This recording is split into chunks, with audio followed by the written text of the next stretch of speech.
If you have a Bible, would you like to turn to the book of Judges? And today we're starting a new summer series, a new teaching series, and we're looking at heroes of faith, all chosen from the Hall of Fame of Faith in Hebrews 11. And today we're looking at the story of Samson.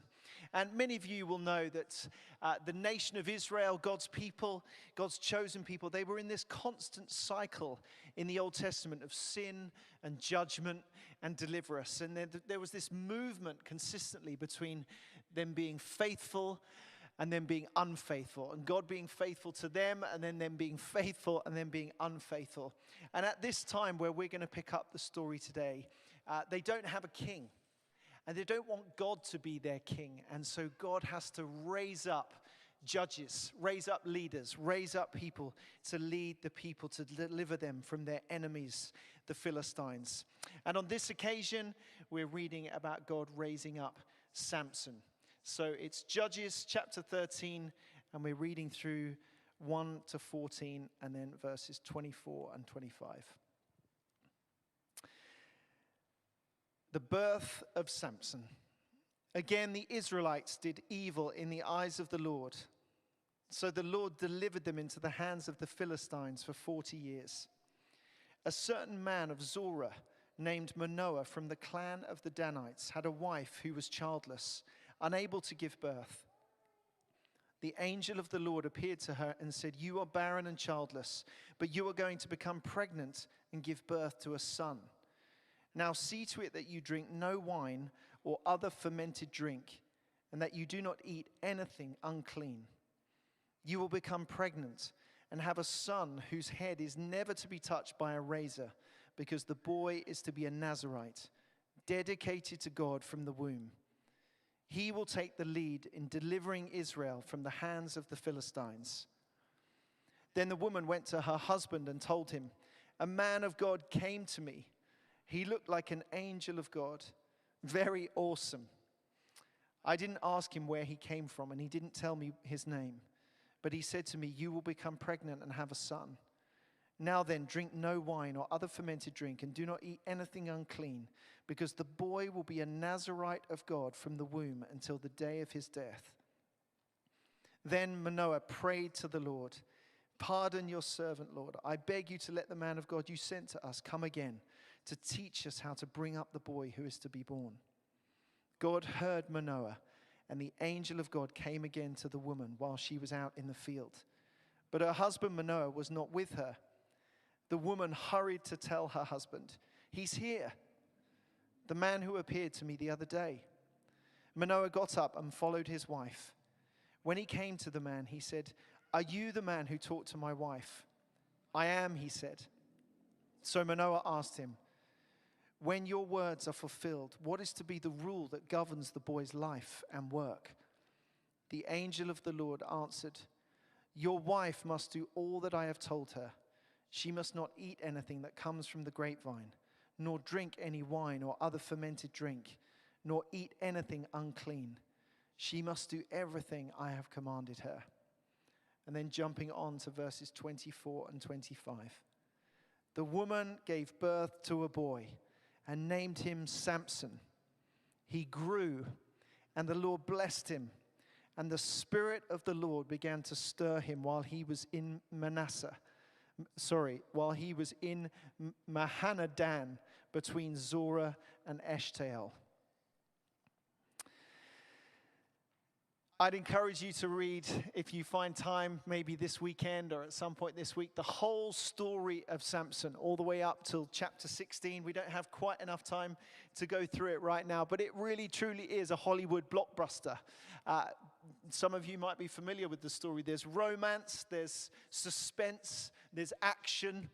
There's actually quite a lot of violence at various points. I think it involves Samson killing quite a few people with a donkey jawbone, which is slightly random. But there's betrayal, there's unfaithfulness, and ultimately at the end, there is redemption in this story. And ultimately, what Samson is famous for is his physical strength. But actually, where he was weak was in the strength of his character. And that's really what I want to talk to us today about, is how to grow in godly character. How do we build character strength?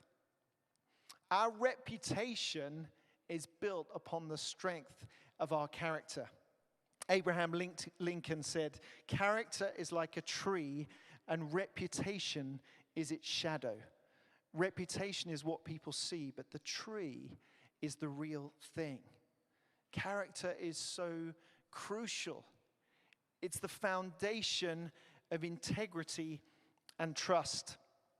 A couple of years ago, on the front cover of the Week magazine, not quite sure what we feel about this headline now, but "Can we trust Boris?"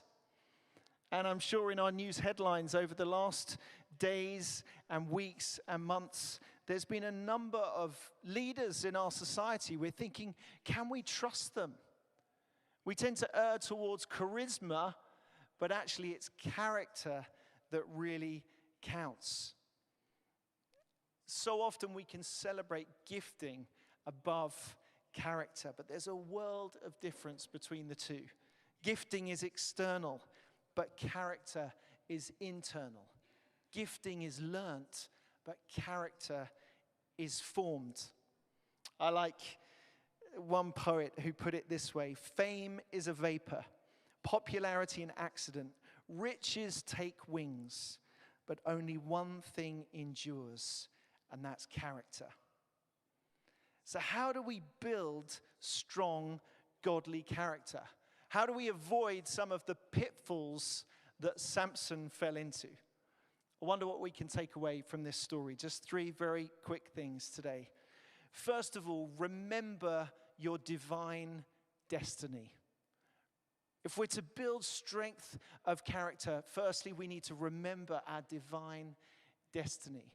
Samson had a divine destiny.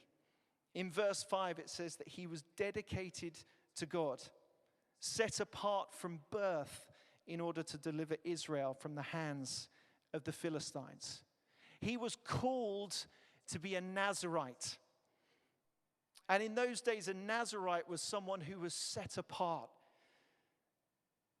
They weren't able to drink any alcohol. They weren't to touch anything that was dead or decaying. And in Samson's case, he wasn't able to cut his hair, so he had to let his hair grow long. Even his mother, in this situation, as his son was set apart to be a Nazirite, wasn't allowed to drink any fermented drink or eat or touch anything ceremonially unclean. Samson was born with a divine destiny. He grew up with all the gifting, all the charisma. If Samson lived today, he'd be smashing it at sports day. He'd have a blue at Oxford. He'd have great grades. He'd have a sharp haircut, a great suit. He'd probably have the right car. On the outside, he had it all. But on the inside, his character was cracking. And this is so often what we see in our society. People on the outside seem to have it all together. But on the inside, there's disloyalty, unfaithfulness, secrecy, ultimately a lack of integrity. And Samson's attention was so easily diverted. He disregarded the destiny that was upon his life. He forgot his calling and he pursued other desires. I think so often that's a tension for all of us. In so many ways, we are called for a divine purpose. As the people of God, we have a divine destiny. But we're so often caught in this tension by our own desires that draw us away. Sometimes they can be destructive, different patterns of behavior. And actually, it's not so much in the big choices, it's in the small choices that we make every day. How we spend our time, how we spend our money, in our work, in our relationships, the choices that we make. We're called to live in the light of our divine destiny, to live with integrity and with faithfulness. Samson, in this story, as we read further on, he made some pretty bad choices. He finds himself on more than one occasion in enemy territory. He ignores his parents' advice and their wisdom. He departs from his Nazirite vow. There's one part in the story where he kills a lion with his bare hands. He finds honey in the carcass and he decides to eat it, breaking that vow. And in Samson's story, one thing led to another. One bad decision leads to another bad decision, resulting in revenge, retribution, and regret. Samson constantly compromised his character. He constantly disregarded his calling. But for each one of us, if we're to grow in strength of character, we need to live in light of the divine destiny that God has for each one of us. So don't forget your divine destiny. Second thing is stay open, honest, and transparent. We all make mistakes. We all fail. The question is not will we fail, but will we fail to learn from our mistakes? And accountability is so key to growing in character. With Samson, rather than confess his mistakes, he conceals. He covers up his behavior.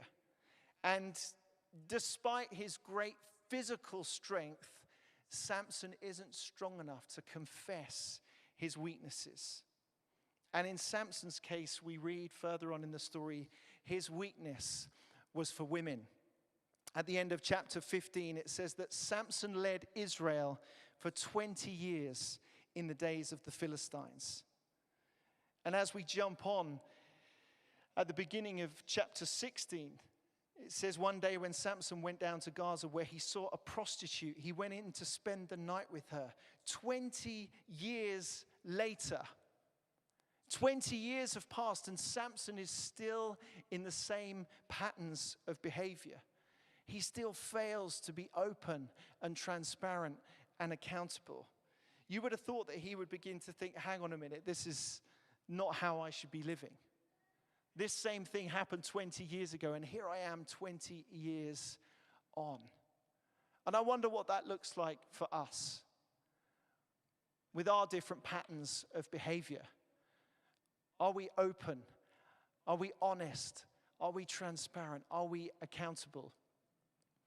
Last October, I did something called an extreme character challenge. I don't know if anybody's done it. It's called the XCC. And for a few nights, we went away in the Brecon Beacons to do some sort of wild camping and walking. And as part of that few days away with a number of other people, there was this exercise where we had to get into pairs. And we were carrying these huge backpacks with all of our kit in them. And we were asked to give ourselves a letter A or B. So standing in pairs, I said, well, I'll be A. And then the instructor who was there said, okay, all the A's, you have to carry the B's bags.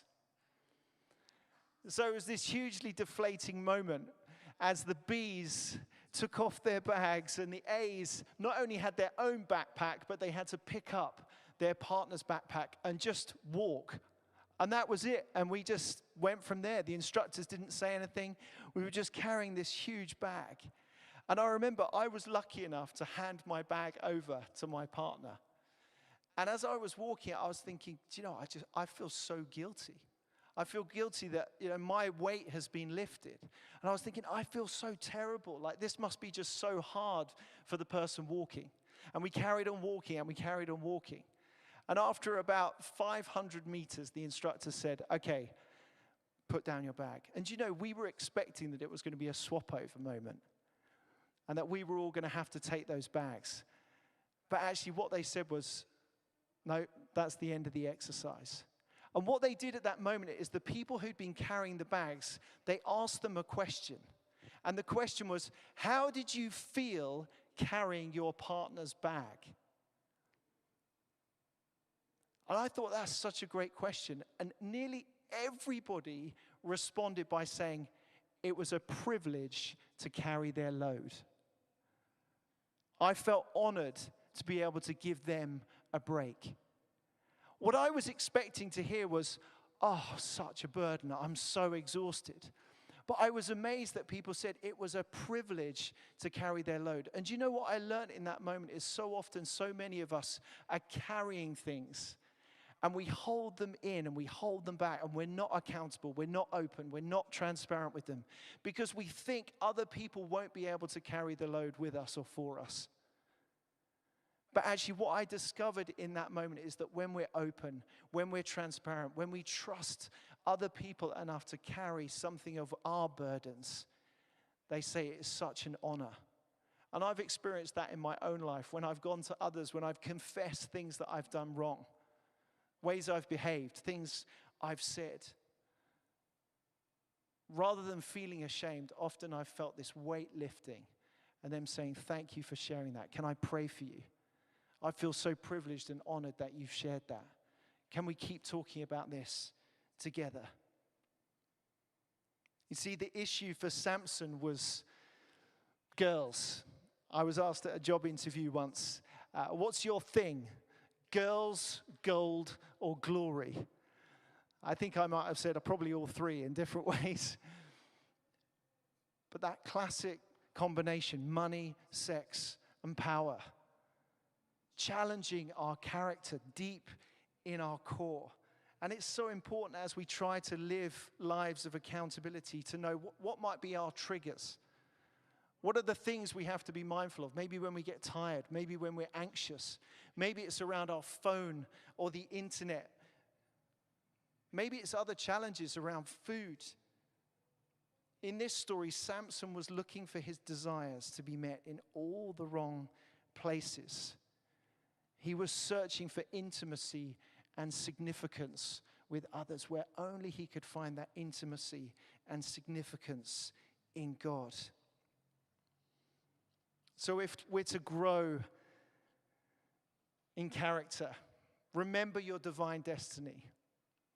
Be open, honest, and transparent. And thirdly and finally, find freedom in Jesus. Towards the end of Samson's story, we find him deep in enemy territory. Again, he's fraternizing with the very people that he's called to deliver the people of God from. He's done all of those things. He's deserted his divine calling. He's not chosen to be open and honest and transparent. And yet, despite his unfaithfulness, despite his lack of character and integrity, God remains faithful to Samson and ultimately faithful to the plan that he has for the people of God. And in chapter 16, we read that Samson falls in love with Delilah. And the Philistine rulers, they try to take advantage of this. And they want to find out the secret of Samson's great physical strength. And so Delilah is sent in to find out and asks him a number of times, what's the secret of your physical strength? 2 or 3 times he tells the wrong answer, and they come and they try and attack him. And again, with his huge strength, he overpowers them. And then he gives in. His character's too weak, and he gives it away. He says, my physical strength, the secret is in my hair. It says in verse 20, I'll go out as before and shake myself free from these cords. But in that moment it says, but he did not know that the Lord had left him. At that moment, after breaking his vow one last time, the Lord, the Spirit of God, had moved from him. You see, the secret really of Samson's physical strength was not so much in his gifting, what he could bring, but actually it was in his roots, in the roots of his hair. And it's the same for us. The secret of growing in strength and character is in our roots. It's in our devotion to God, as it was for Samson. His being set apart to God. When Samson was at his weakest physically, he actually is at his strongest spiritually. The weaker Samson got, the stronger he became. And in this story, Samson's hair begins to grow back. And as his hair grows back, so Samson's humility grows. His repentance grows. His dependence on God grows. And in that moment, even after all of the things that he had undertaken, losing his physical sight, the eyes of his heart are able to fix on God, and he prays. In verse 28, it says, "Then Samson prayed to the Lord, 'Sovereign Lord, remember me. Remember me.'" Even though he'd gone so far away from God, in that moment he cries out to him and says, "Remember me."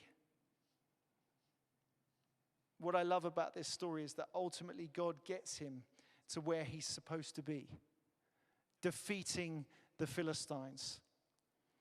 And as he's in Dagon's temple at the end, with his arms outstretched wide, pushing the pillars apart to bring the building down on the people, little did he know that with his arms stretched out wide, he was pointing to the one who gave his life for us on the cross. The one who was faithful to each one of us. The one who is ultimately our deliverer.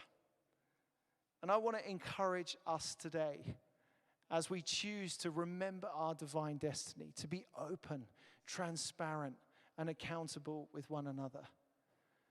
To find freedom in Jesus, that we can bring those things that hold us back. Bring those things that weaken our character and say, "God, I give this to you because I know even though at times I've been unfaithful to you, I know that you are faithful to me." And through the power of the cross, through the power of your forgiveness, I can know that strength that comes from you and through your Spirit.